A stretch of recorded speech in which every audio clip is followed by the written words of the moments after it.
안녕하세요. 스쿨톡톡 바라기 양한나입니다. 저는 강정훈입니다.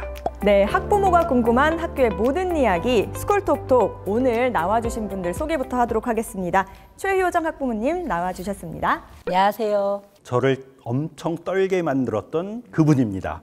예, 저는 잘못한 것도 없는데 괜히 떨리더라고요. 동두천 경찰서 지능범죄수사팀의 박중현 경위님입니다. 네, 반갑습니다. 네. 수사 경력 20년 차, 올해로 딱 사이버 범죄 수사만 10년 차 들고 있는 사이버 범죄 전문 예방 강사로도 활동하고 있습니다. 박중현 경이라고 합니다. 반갑습니다. 네, 반갑습니다.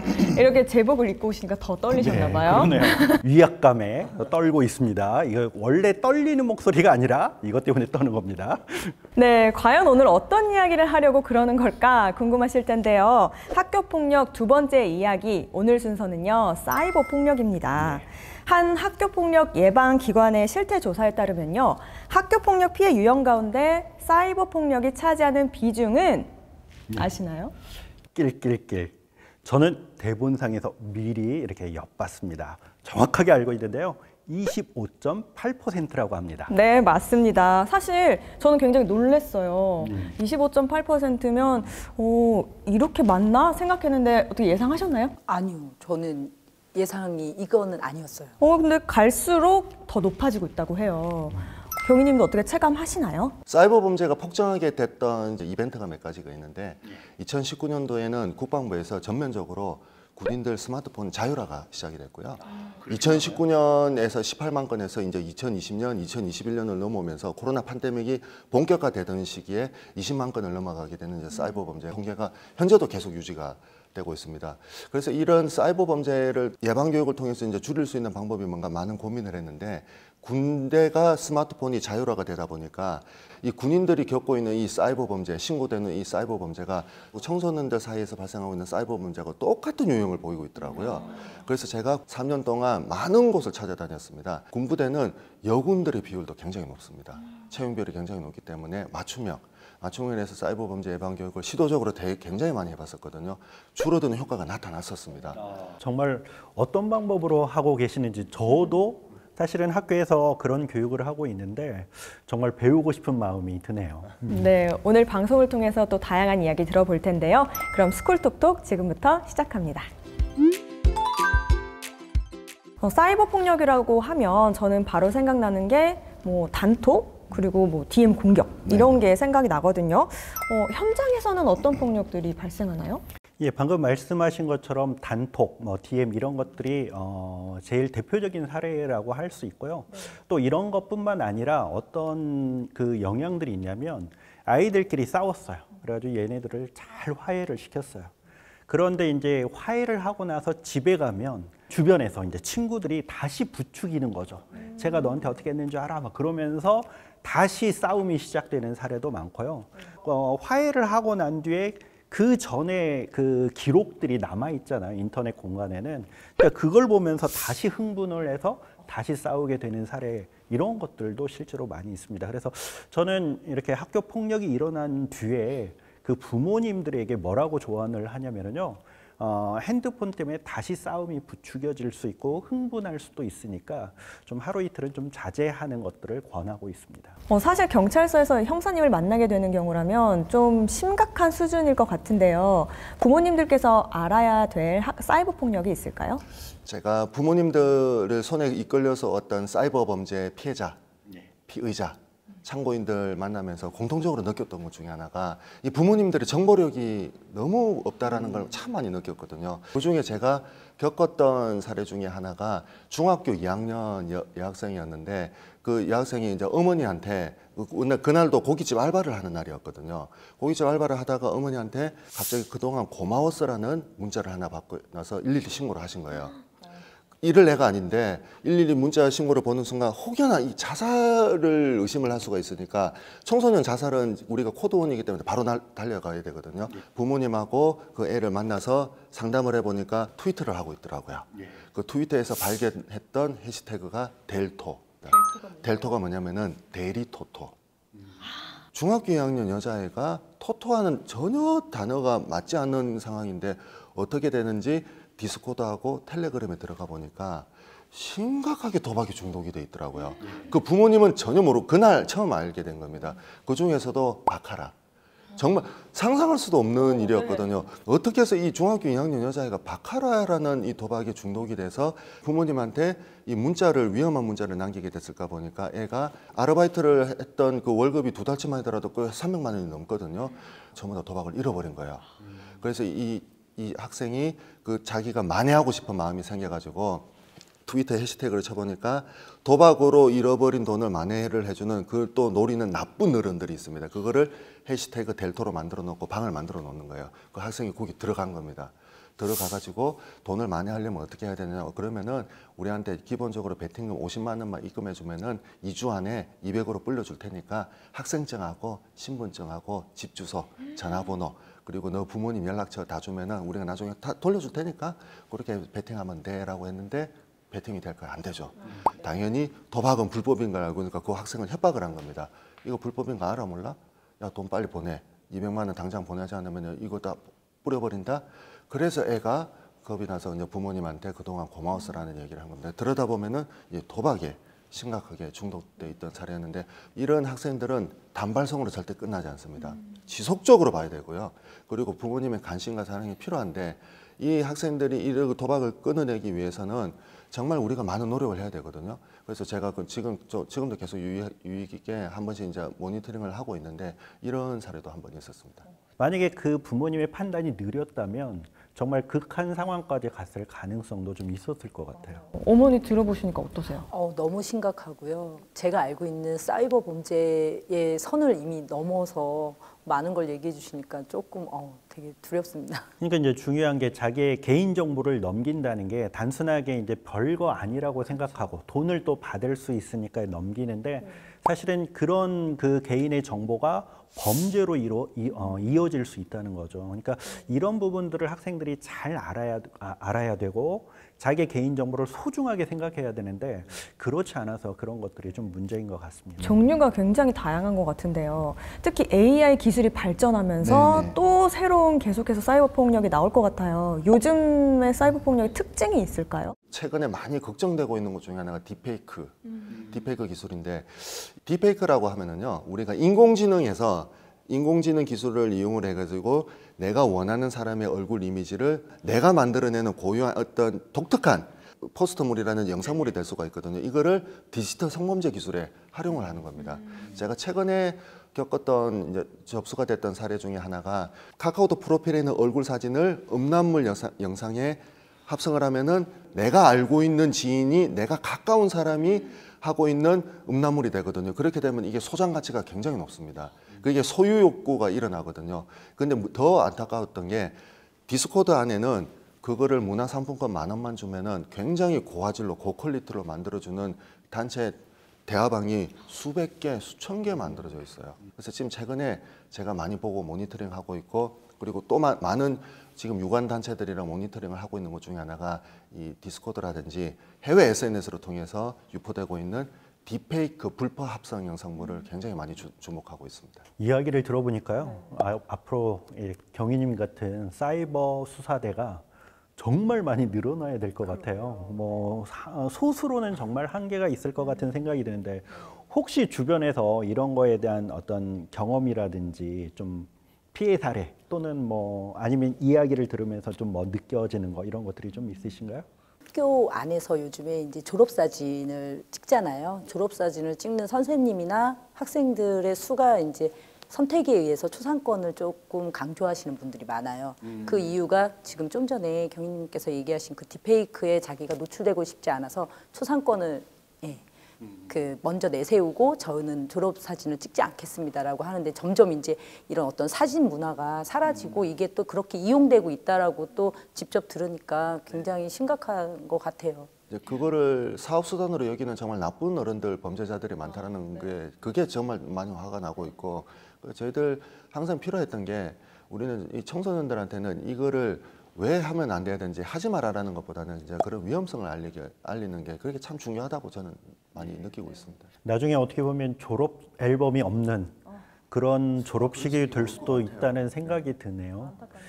자, 그러면 이렇게 수사를 하면서 뭐 여러 가지 사건들 정말 다양하게 지금도 이렇게 이야기를 해주셨지만 또 특히 기억에 남는 그런 사건이 좀 있으신가요? 여대생 사건이 하나 있습니다. 딱 고등학교 졸업하고 여대생 사건인데 지금 방학 때 보면 알바를 많이 해요. 우리나라에 거대 이제 알바 플랫폼이 두 가지가 있거든요. 알바땡, 알바땡땡. 이제 이 사이트에 들어가서 이제 알바를 했는데 그 친구가 카톡으로 면접을 본 겁니다. 카톡으로 면접에 합격이 됐어요. 그래서 이 친구가 하는 일이 어떤 거냐면은 집에서 고객 관리는 댓글 달아주는 일만 하면 일당을 지급하기로 했었거든요. 그래서 그 채용됐던 이제 채용 매니저라는 분이 그 학생한테 채용이 됐으니까 우리가 사원증 등록하려면 주민등록증이 필요하고요. 월급을 주려면 통장을 주셔야 됩니다. 그러니까 학생은 당연히 그렇게 되는 걸로 알고 준 거죠. 통장을 넘겨주는 순간 모르는 사람으로부터 딱 98만 원, 98만 원씩 12명이 돈이 들어온 거예요. 1000만 원이 넘는 돈이 들어왔는데 그 채용 매니저가 그 학생한테 얘기하기를 이 98만 원을 우리 계좌가 관련된 회사 계좌로만 넘겨주고 넘겨줄 때 그 1%를 당신이 수수료로 가져가면 돼요. 그래서 1% 떼고 나머지 돈을 이체를 해줬고 그리고 나서 정확하게 이체가 끝나자마자 그 통장은 지급정지가 돼요. 보이스피싱 통장에 사용이 된 거예요. 그래서 그 학생이 일주일 있다가 경찰서에서 전화를 받은 겁니다. 추석요구서에서 전자금융거래법 위반이라고 해서 통장을 처벌하는 법이 있거든요.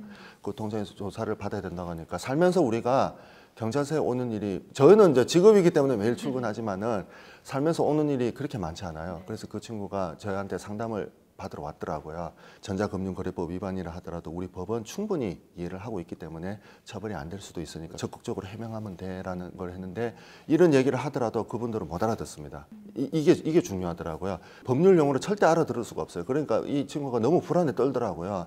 혹여나 싶어서 제가 전화번호를 이제 적어줬는데 그 전화번호를 적고 나서 이틀 있다가 그 친구는 이제 집에서 투신해서 자살했었습니다. 그런데 문제가 있습니다. 이게 지금 똑같은 패턴이 청소년들한테도 일어나고 있어요. 청소년들은 지금 계좌를 기본적으로 다 가지고 있고요.